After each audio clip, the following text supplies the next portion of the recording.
안녕하십니까. 신인균의 군사TV 알기 쉬운 무기 백과입니다. 자, 오늘은 이지스 구축함 이야기 하나 하겠는데요. 세계에서 가장 작은 이지스함입니다. 그런데 여기에 정말 슬픈 스토리가 있습니다. 자, 부상하지 못한 이지스 잠수함? 노르웨이 난센급 이지스함 소개해드리겠습니다. 그런데 왜 제가 난센급 이 이지스 구축함을 잠수함이라고 이야기했을까요? 한번 보시겠습니다. 자, 바이킹 후에 해양 강국이자 부자 나라 노르웨이죠. 그런데 해군력은 정말 안습입니다. 스칸디나비아에 있는 그 세 개 나라 노르웨이, 스웨덴, 핀란드 전부 다 잘 사는 나라들이죠. 그런데 그 중에서 노르웨이가 제일 잘 삽니다. 노르웨이 일단 해안선이 길죠. 그래서 어업이 아주 발달해 있고, 그리고 북해에 석유가 나지 않습니까? 영국하고 노르웨이가 그 석유를 나눠 먹고 있죠. 그러다 보니까 그 수산업이 발달해 있고, 거기다가 석유를 비롯한 자원까지 있다 보니까 노르웨이 1인당 GDP가 무려 7만 9천 달러가 넘습니다. 그래서 아주 부자 나라입니다. 그리고 과거에 이 바이킹들이 그냥 뭐 이 북유럽을 석권했던 그런 적도 있었죠. 그런데 그 바이킹의 후에 노르웨이. 그런데 지금 해군력은 어떠냐? 충격적으로 적은 해군력입니다. 보시겠습니다. 병력이 불과 3,900명입니다. 3,900명. 주요 함정으로는 재래식 잠수함 6척이 있는데, 이게 한 1200톤급 정도 되는 잠수함인데, 이게 원래는 그 독일의 209급, 우리 한국이 209급 잠수함 가지고 있잖아요. 장보고함. 그것을 개량한 210급, 210급 잠수함을 6척 도입해서 지금 운영을 하고 있고요. 그리고 호위함 4척. 원래 5척이었는데 지금 4척. 이 호위함들은 전부 이지스함입니다. 그리고 고속정 5척. 그리고 전투보트 20척. 뭐 이런 식으로 이루어져 있는데, 지금 이게 이제 고속정이라는 거예요. 이런 식으로 여기 그 바이킹들이 타고 이렇게 접근해서 해안선에 딱 갖다 대면 돌이든 뭐 방파제든 어디든 갖다 대면 탁 문이 열리고 이 바이킹들이 위로 뛰어 올라가는 그런 전투 고속정이에요. 이런 것들도 있고. 그런데 의외로 이렇게 적은 해군력인데 3,900명밖에 안 되잖아요. 그런데 이지스함이 5척이나 있었습니다. 잠수함도 6척 있습니다. 그런데 이지스함이 5척. 그러면은 그 이지스함에 한 명당, 한 척당 한 150명, 200명 한다 하더라도 그것만 해도 거의 1,000명 가까이 돼요. 잠수함도 우리 209급 한 35명, 40명 탑승을 하니까. 그래서 이 이지스함하고 잠수함에 탑승하는 병력만 하더라도 거의 해군력의 절반 가까이가 소요되는 이런 상황이고, 그리고 지휘부도 있을 것이고. 그런데 아무튼 바이킹의 후회답지 않게 아주 적은 규모의 해군력을 운영을 하고 있습니다. 자, 조별 과제는 반드시 실패한다. 나라가 벌인 대형 전투함의 꿈입니다. 자, 이제 이 냉전이 끝났어요. 그래서 냉전이 끝나고 나토는 이제 러시아 해군에 대해서 어떻게 상대할 것이냐를 연구하는 그런 시대가 되었고, 또 함대함 미사일 이런 것들을 이제 어떻게 요격하는 시대가 임무가 있어야 된다라는 시대가 된 겁니다. 그래서 방공 능력이 아주 중요하게 생각되는 그런 시대가 바로 1990년대였어요. 그래서 나토 여러 국가들은 나토 프리게이트 리플레이스먼트 90이라고 해서 90년대의 나토의 호위함을 새로 한번 건조해보자 라고 하는 그런 연합 합동 프로젝트를 합니다. 자, 그래서 여러 나라들이 이제 참가를 했는데, 각자 그런데 자기네들이 처한 현실에 따라서 요구 성능이 다르죠. 그래서 이렇게 독일은 대잠 능력이 우린 더 중요해, 이렇게 이야기하는 거죠. 왜냐? 바로 옆에 그 러시아의 발틱 함대가 있지 않습니까? 그래서 우린 대잠 능력이 더 중요해. 또 스페인도 우리도 대잠 능력이 더 중요해, 이렇게 이야기했고, 네덜란드는 자, 가격 좀 낮추면 안 되겠니? 18세기에 세계 금융을 가지고 세계를 석권했던 패권 국가 중에 하나였던 네덜란드가 요즘 돈이 없어가지고, 야, 가격 좀 낮추자, 이제 이런 이야기를 하고. 그리고 영국은, 야, 우리 항모가 있어가지고 방공 능력이 더 좋아야 돼, 이제 이렇게 영국은 주장하고. 그리고 프랑스는, 야, 뭐 다 필요 없고 다 좋은데 어쨌든 우리 프랑스제 부품 좀 많이 넣자, 이제 이렇게 된 거고, 노르웨이는 계속 이제 눈치만 보고 있는 것이죠. 그러다가, 야, 안 되겠다, 알아서 하자, 그냥 각자 도생하자 해서 이 프로젝트가 쫑나버립니다. 그래서 탄생한 것이, 이 프로젝트가 쫑나버리고 탄생한 것이 독일은 작센급 구축함. 아주 잘생겼죠. 나중에 따로 또 한번 해드리는 시간 가지겠습니다.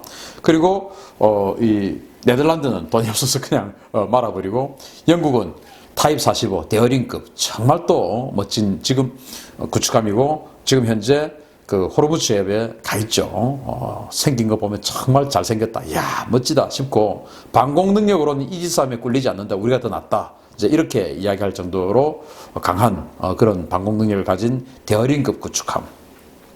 스페인은 잘 아시다시피 그 알베로 데 바잔급 이지스 구축함 만들었고, 또 이 프랑스 같은 경우는 이태리하고 연합으로 해서 호라이즌급, 또 아주 전위적으로 생긴 그런 구축함이죠. 호라이즌급을 만들었습니다. 그런데 노르웨이도 뭔가 하나 해야 되겠는데 어떡하지 하고 하던 중에, 자, 노르웨이형 4세대 호위함 건조 계획 프로젝트가 6088입니다. 프로젝트 6088. 원형은 바잔급인데요. 자, 나반티아 조선소, 즉 스페인의 알바로 데 바잔급 이지스함을 만드는 그 나반티아 조선소가 먼저 제안을 합니다. 자, 나반티아 조선소님이 노르웨이 정부님을 초대했습니다. 나반티아가요, 고객님 이번에 호위함 알아보신다고 해서요, 그래서 저희가 좋은 물건 하나 가져왔습니다. 이랬습니다. 노르웨이가, 아니 우리는 그냥 독자 개발하려고 하는데 스팸 메시지 사절입니다. 스팸 메시지 자꾸 보내지 마세요 하니까 나반티아 조선소가 참, 사람 말을 좀 끝까지 들어보셔야죠. 척당 5억 달러, 즉 5천억 원 정도의 이지스함 5척, 그러니까 2조 5천억만 내면 이지스함 5척 해드린다니까요. 이렇게 된 거예요. 제가 지난번에 국방TV에서 노조가, 또 국방TV 그리고 이 군사TV에서도 호바트급 해서 노조가 말아먹은 호주 해군, 그래서 어마어마하게 뻥튀기 된 그 호주 해군 호바트급 구축함 이지스함 이야기 해드리면서, 그때 이 나반티아 조선소에서 이 정도 가격을 제시했는데 나중에 호주는 뭐 몇 배의 가격이 된 거 말씀을 드렸지 않습니까? 그런데 여기도 역시나 나반티아가 노르웨이에게도 척당 5천억 원 한번 해보세요, 이렇게 제안을 한 겁니다. 노르웨이가 이 사람 장난하나, 우리는 소형 호위함 쓸 거라서 이지스함 못한다니까요. 이러니까 나반티아가 다시 선체는 저희 기성품 모델 개조해서 쓰고, 그러니까 바잔급 그거 개조해서 쓰고요, 나머지는 고객님 니즈에 맞게 가격 성능 맞춰드립니다. 걱정하지 마세요. 이렇게 된 거예요. 그런데 척당 5천억 원에 5척의 이지스 구축함 해서 2조 5천억 원을 할 수 있으니까 이건 너무 매력적인 가격이에요. 이 난센급이 결국 이제 난센급 그 이지스함이 탄생이 됐는데, 난센급이 우리 충무공 이순신급 구축함하고 거의 비슷한 시기에 발주했고 거의 비슷한 시기에 전력화가 됐습니다. 자, 그런데 우리 충무공 이순신급 구축함도 5천억 원 정도 하죠. 한 5천억, 5,500억 이 정도 왔다 갔다 했거든요. 그런데 그거 비슷한 가격에 우리 충무공 이순신 구축함, 제가 뭐 여러 번 말씀드렸지만 그 레이더 MW08, 이거는 초기함에도 잘 안 쓰는 그런 저성능 대공 레이더입니다. 그리고 대잠 소나, 이거는 뭐 정말 현대전에서 써서는 안 되는 그런 대잠 소나 지금 갖다 붙여놨거든요. 더 슬픈 건 우리 이지스함에도 그 소나가 붙어 있다는 건데, 자, 그런 식으로 지금 우리는 아주 저성능으로 됐는데, 여기는 이지스함을 그 비슷한 시기에 우리 충무공 이순신함하고 비슷한 가격으로 이지스함을 만들어 버렸어요. 대단한 거죠.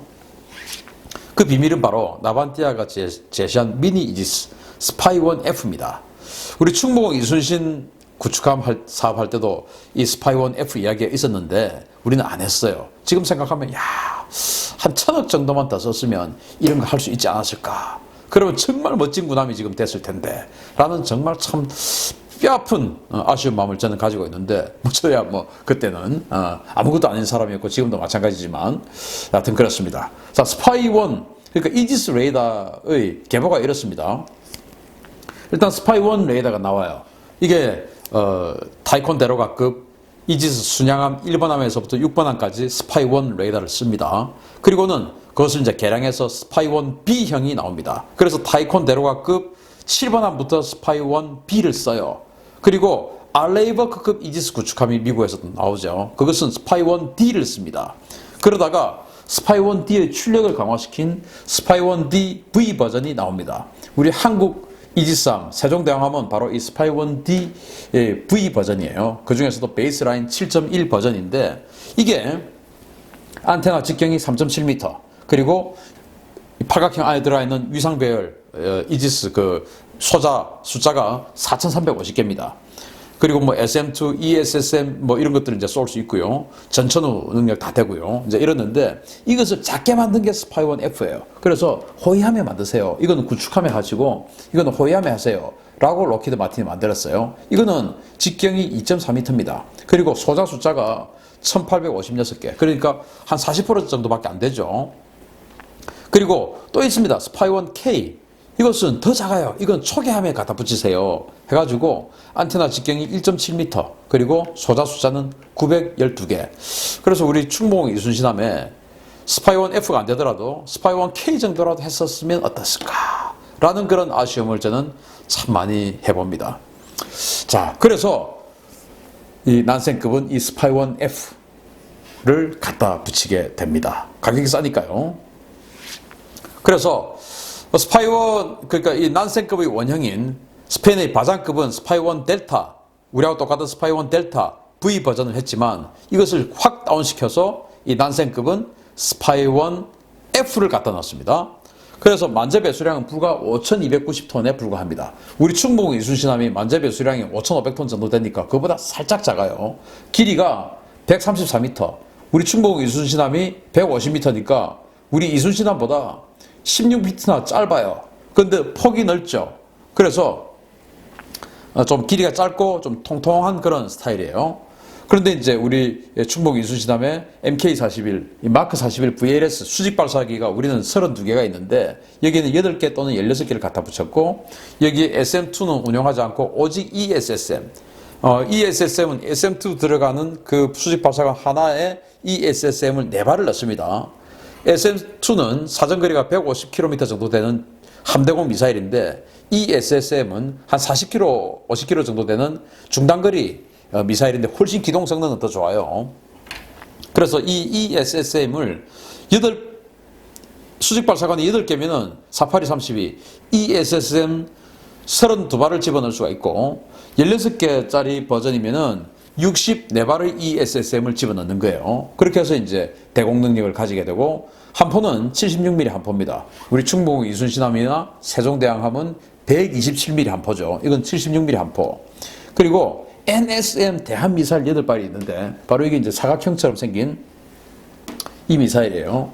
이게 노르웨이 콩스버그라는 데서 만들었는데 이게 얼마나 대단한 미사일이냐 하면은 탄도 중량은 우리 해성, 그러니까 탄도 중량이 250kg이 해성이 250kg이고 하푼이 한 220kg 정도 되거든요. 그런데 그것보다 반 정도 되는 125kg 정도밖에 안 돼요. 탄도 중량은. 그런데 스텔스입니다. 스텔스고 파도를 갖다가 타면 완전히 저공 비행을 하는데 시스키밍을 하는데 초저공 시스키밍을 해요. 그런데 파도가 쳐서 이 미사일을 갖다 때려버리면 미사일 추락하지 않습니까? 그런데 이게 얼마나 대단하면 파도를 타는 것 아닙니다.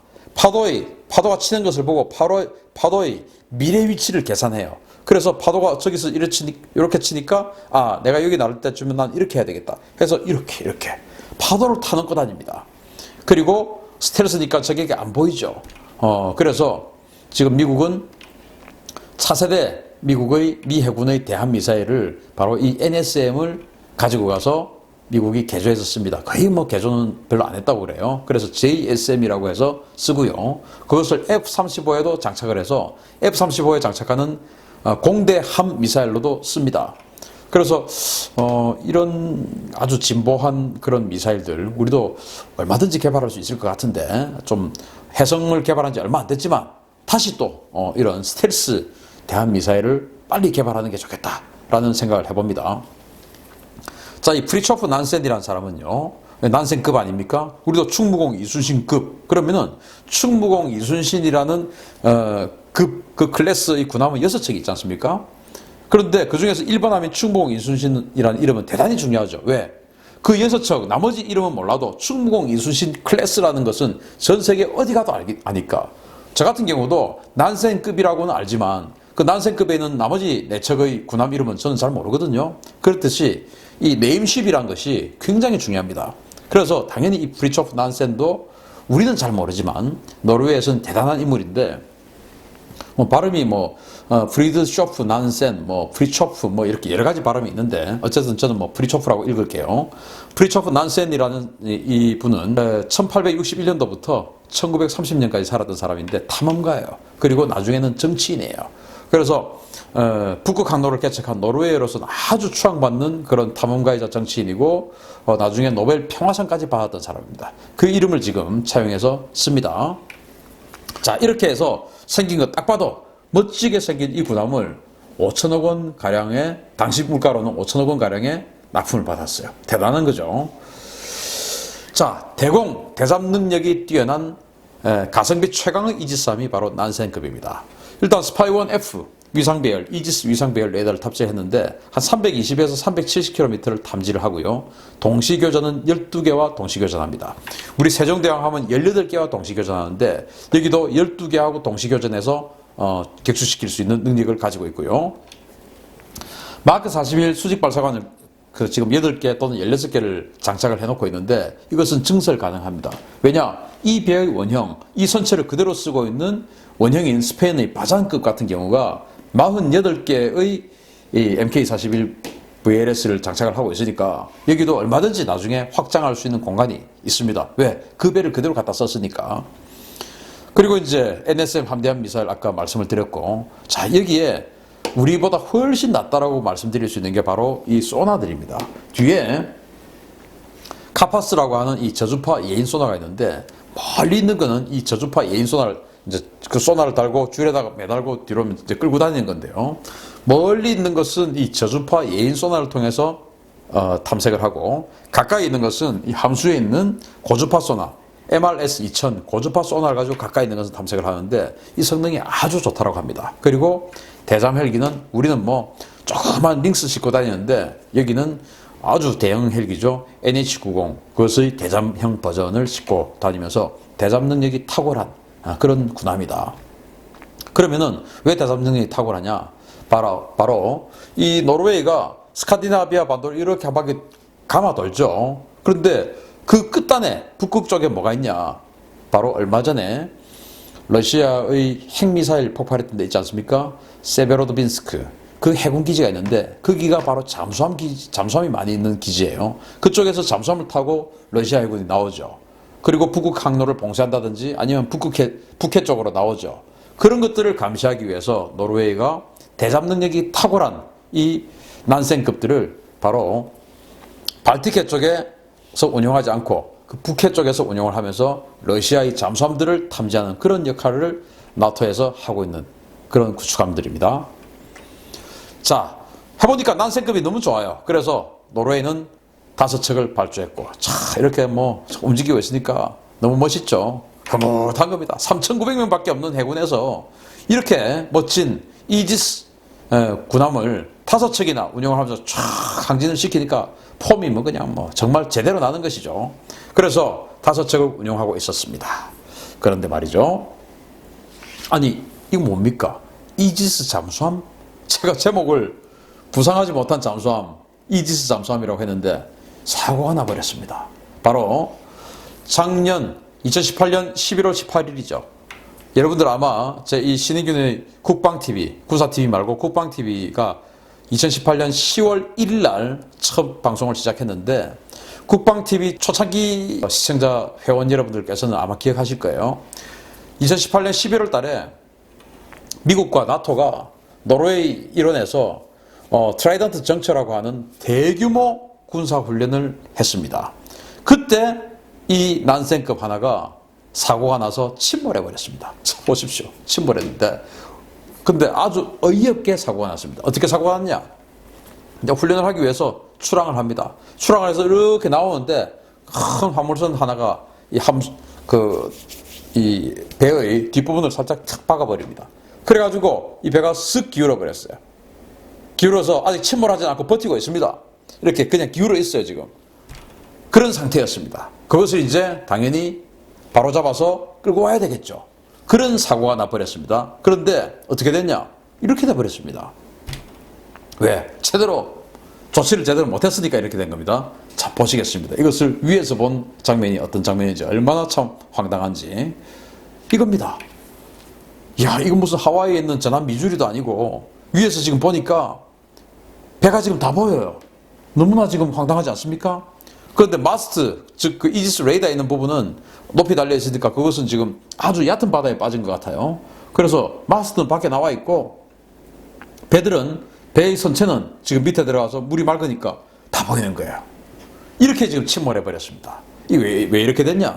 일단 이제 화물선에게 받쳐가지고 기울어졌어요. 그래서 노르웨이에서는 야, 이거 어떡하냐? 야, 어떻게 하지? 자, 그러면은 바로 잡아서 끌고 와서 수리하자. 이제 이렇게 된 겁니다. 그래서 터그보트가 갑니다. 예인선이죠. 터그보트가 가는데 이 터그보트가 지금 배가 이렇게 기울어져 있지 않습니까? 그러면은 우리 같으면 아마 이럴 겁니다. 해군에서 우리 해군들이 그런 건 정말 잘해요. 야, 이거 어떻게 건져야 되냐? 자, 그러면은 일단 여기다 갖다 대고 SSU를 보내서 저기다 고리를 걸고 그렇게 해서 잡아당기자. 뭐 이런 여러 가지 작전 회의를 한 끝에 보내지 않겠습니까? 그런데 일단 터그보트가 간 거예요. 가서 터그보트가 멀리 서서 SSU를 보내지 않고 일단 배가 이렇게 서 있으니까 뭐 5,000톤짜리 배가 이렇게 서 있으니까 그냥 터그보트가 가서 바로 사람이 그냥 탁 건너가서 줄을 걸려고 했던가 봅니다. 그래서 이렇게 갖다 댑니다. 그런데 갖다 대는데 약간 밀린 겁니다. 퉁 하고 밀린 거죠. 터그보트 앞에 타이어 같은 거 달려 있잖아요. 퉁 하고 밀린 겁니다. 그래가지고 배가 그냥 넘어가 버린 겁니다. 이런 바보 같은 짓이 어디 있습니까? 그래서 5천억짜리 이지스함이 넘어가서 침몰해버리고 이렇게 돼버렸습니다. 이제는 뭐 어떻게 하겠습니까? 그럼 이걸 또 어떻게 하냐?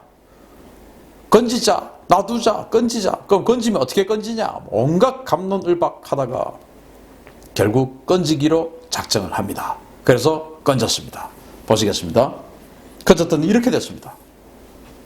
완전히 처참하게 지금 뭉개져 버렸는데, 자, 이게 근데 건져서 수리를 하려고 지금 나반티아 조선소에 문의를 해보니까 배값의 3배인 겁니다.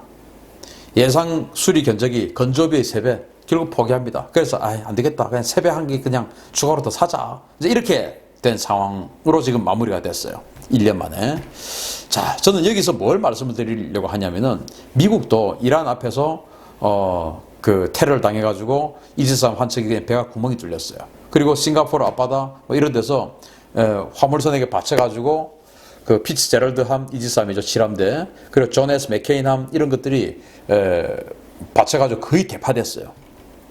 그런데도 미국은 신속하게 데미지 컨트롤 해가지고 격벽으로 딱딱 맞고 그쪽만 물이 들어오고 탁탁 맞고는 결국 끌고 와서 수리를 해서 현역에 복귀시키고 지금 피츠제럴드와 존 S 맥케인도 수리해서 지금 거의 복귀가 지금 다 돼가고 있습니다.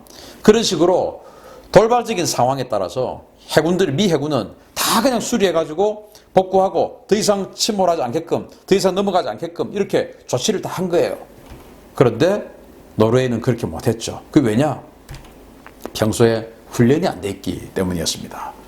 3,900명밖에 안 되는 해군이 뭐 평소에 제가 뭐 이렇게 폄하하기도 뭐 하지만 어쨌든 대단한 훈련 어떤 그 상황은 아니었던 것 같다. 그렇기 때문에 우왕좌왕하면서 터그보트가 가서 받아버리고 안 그래도 넘어가 있는 것을 받아버리고 이런 상황이 생겼지 않나 라고 생각을 하고요. 그래서 우리도 지금 대적관 뭐 이런 거 많이 흐트러지고 뭐 병사들 휴대폰 보고 지금 제대로 훈련 안 하고 있지 않습니까? 그러지 말고 정말 평소에 훈련을 열심히 해야 이런 불의의 사고 또는 전쟁은 이 불의의 사고보다 더 불행한 상황이 전쟁 아닙니까?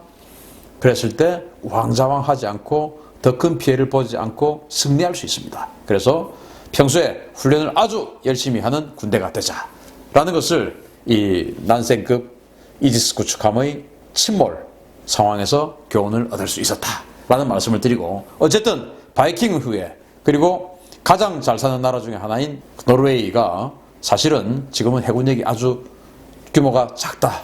그렇지만은 이지스함을 5척이나 가지고 있는데 세계에서 가장 작은 이지스함이었고 그 중에서 한 척은 이런 식으로 침몰해버렸습니다. 그게 바로 난센급 구축함이고 이 침몰한 군함 이름은 헬게 잉스타드함이라는 군함입니다. 자, 이런 스토리를 가진 난센급 이지스 구축함 이야기 마치겠습니다. 감사합니다.